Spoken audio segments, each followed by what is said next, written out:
J'espère pour vous que vous connaissez Burger King, mais avez-vous déjà entendu parler de leur campagne Connected Whopper? Si vous aimez tout ce qui est publicité, communication, innovation, technologie, vous avez absolument tout ce qu'il vous faut dans cette campagne.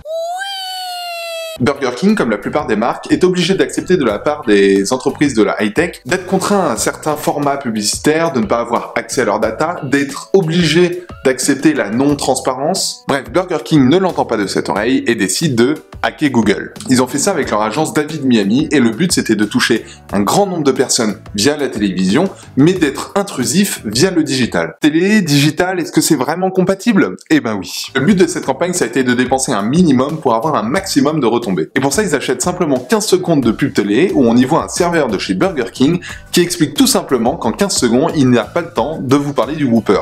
You're watching a 15-second Burger King ad, which is unfortunately not enough time to explain all the fresh ingredients in the Whopper sandwich. Et à la fin de ces 15 secondes, il dit « Ok Google, qu'est-ce qu'un Whopper ?» Okay, Google, what is the Whopper Burger? Et il faut savoir qu'avec les produits Google, que ce soit Google Home ou même tous les smartphones de type Android, quand on leur dit OK Google, c'est l'assistant virtuel qui se met en route. Exactement comme le dit Siri pour l'iPhone. Donc vous l'aurez compris, à la fin de ces 15 secondes de pub télé, va se mettre en route le Google Home ou le téléphone de la personne et va aller rechercher ce qu'est un Whopper.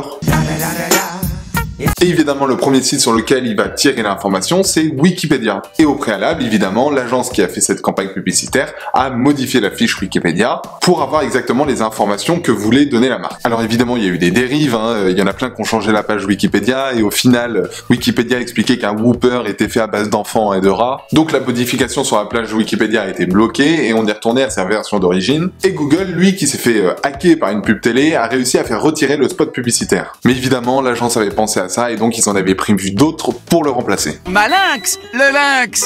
Voilà une des façons aujourd'hui que Burger King a eu d'utiliser le digital pour s'introduire chez les gens. Il faut savoir que dans toute l'histoire de Burger King, c'est le spot télé qui a généré le plus de discussions. Alors après, on en parlait en bien, on en parlait en mal. Ici, ce qui comptait pour Burger King, c'est qu'on en parlait, que ce soit un bad buzz ou pas, finalement, c'était pas le débat ici. Mais c'est un sujet sur lequel on pourra revenir. Est-ce que faire parler de soi à tout prix, c'est vraiment bien. Bref, en tout, il y a eu 9,3 millions d'impressions via le OK Google, il y a eu 4 millions de vues sur YouTube, évidemment ça a été énormément repris par la presse, donc ils ont réussi à faire parler d'eux dans les médias, et s'ils avaient voulu acheter cet espace publicitaire pour faire parler d'eux, ça leur aurait coûté 135 millions de dollars.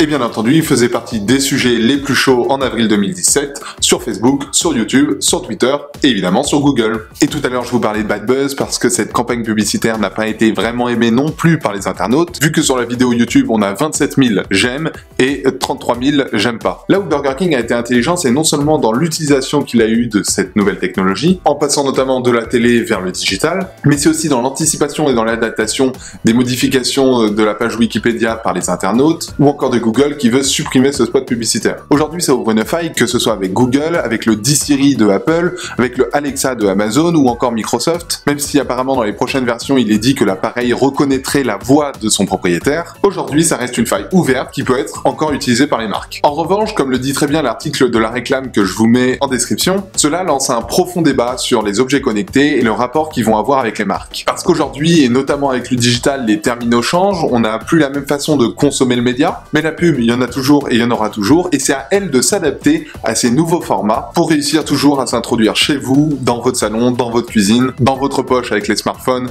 ou sur votre poignet avec les montres connectées. Bref, vous l'aurez compris, Burger King a fait une super opération en se servant des nouvelles technologies, mais à mon avis, on n'en est qu'aux prémices et j'ai hâte de savoir la suite.